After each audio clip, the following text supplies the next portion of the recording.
Hi, this is Gina Versa from the Waffle Press movie podcast. I am joined by my good friend Chris.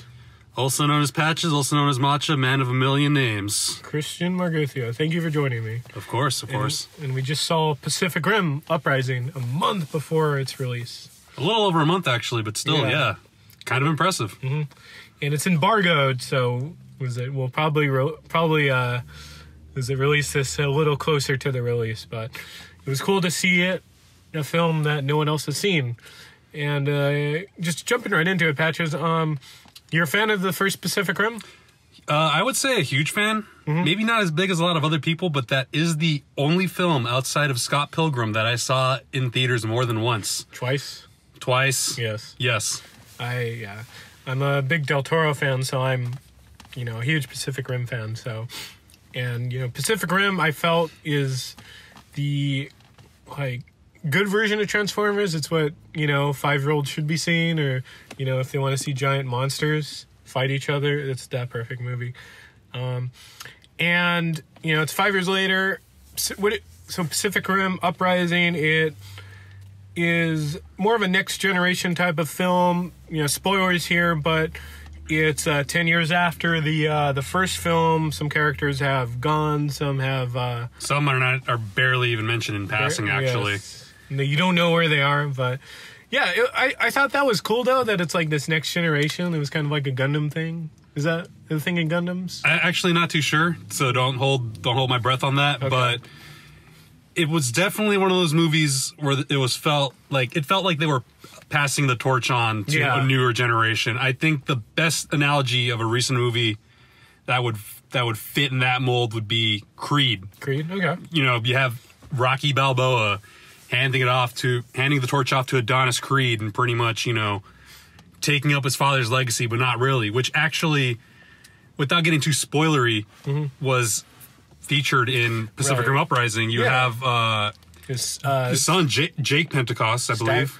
Right. He didn't call him Stacker Pentecost Jr. because they did not. And you can't beat a name like Stacker. Exactly. Yeah. But without getting too spoilery, I mean, he's not pretty much following in the footsteps of his father per se. Right. The very beginning, they established that he's a completely different person from what his dad was, and that sets up quite a bit of stuff in the film that I thought was pulled off pretty nicely. Oh yeah, for sure. It had a lot of heart to it. The film, it's a monster film, but all the a lot of the character work is also great. It's not perfect. Some characters don't get feel three-dimensional, I'll say that, but you like them. The young cadet, I forgot her name escapes me. I think it was Amari. Amari is a great character. John Boyega's Jake Pentecost is great. John Boyega was brilliant. Yeah. It's cool to see Charlie Day again. Charlie's great. He's Charlie's pretty much going to be the ones I can say who stole the show. Yes. We'll get into in all kinds of different ways, but like I told Gene earlier, going into this movie, I did not know what to expect besides hopefully it's going to be as good as the first one, if not better. Right. But it's like going into a boxing match and you kind of think your opponent, but out of nowhere they're pretty much just pulling all the punches, stuff you would not expect coming. Right. And that's what I felt. I'm still trying to absorb what I saw in. It's a lot to take in just because it's hitting you left and right with surprises. And that was probably the best thing about it. The action was nonstop. It's more anime than the first. I would say that, yeah. And I understand that Guillermo del Toro wasn't directing it this time around, but he was a producer. But throughout the film, there were definitely a lot more tributes to the work that inspired Pacific Rim. You see his hand a lot. You definitely see very direct references. I don't want to drop, all of them, but I think all of that was pulled across nicely. Lots of twists, like I said before.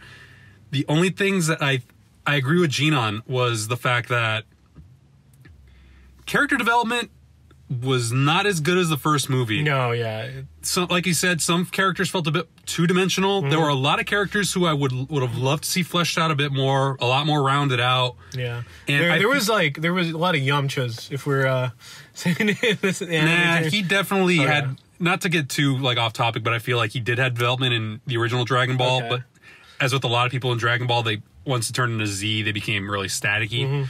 But yeah, character development was kind of an issue here. Something, it was hit and miss. But yeah, world building was probably, there was no need for world building this time around because a lot of what happened was established in the first movie. And then I feel like a lot of the action scenes in this movie were not as memorable as the first. Don't get me wrong, they're really great. No, there's some good action. But it wasn't as iconic. Was not as memorable, but still there was some parts that just kind of still had me in shock. Yeah, no. I was tense throughout the entire movie. Like it was like it really held your attention. It was a feast for your eyes, and it was fun at the end of the day. It wasn't as good as the first, but I mean that's demanding a lot, I think it was on par with the first, but each one had its strengths and weaknesses, to be honest. I mean, I can tell you that a month from now, I'm going to be watching it again. Probably a time after that, who knows? And one thing I did also like that I forgot to mention was the attention to humor. I mean, you kind of had these like humorous moments dropped in the first movie, but in this time around, it felt like they were dropping in a bit more. And oftentimes, I know humor can derail a movie that's meant to be serious, but the thing about Pacific Rim and Pacific Rim Uprising is the fact that it never took itself too seriously, and it knows exactly where it stands, and that's why these humorous bits work. It's just because, it's not trying to be like it's not trying to be super funny. nitty-gritty. Yeah. And it's not trying to be a flat-out comedy. Yeah. It handles its tone a lot better than, say, like a Marvel film. Or, the comedy, if anything, appropriate moments, like makes the film more human. Yeah. And God, I blanked out for a second. The human aspects of the film are definitely, obviously the more emotional scenes I thought were handled very well. And of course, the humorous bits dropped in here and there, which really, keep you engaged. The film doesn't bore you. Not to say the first one did, but I felt like I said, humor and comedy were utilized a bit more in this and pulled out very well still. For sure. And I will add one more thing. On the world building, I really like how they kind of added to sort of, without getting into too much, sort of the monsters, the tech. It feels like 10 years have progressed. Some of the mythology, they build on top of it. They add stuff to the, more advanced tech to the kaiju. Not to the kaiju, the Jaegers. The kaiju designs. I won't go much into it, but they feel like a step up. So I really appreciated that. Like it was building on top of this. I agree. Without really not getting into it too much, not so much spoiling, but building on top of what Gene said, it felt like an organic progression from the first film. They kind of build upon the world that was already, explored in the first movie very briefly, but at the beginning of the movie, but it still felt organic. It still felt, felt real. It did, like a real.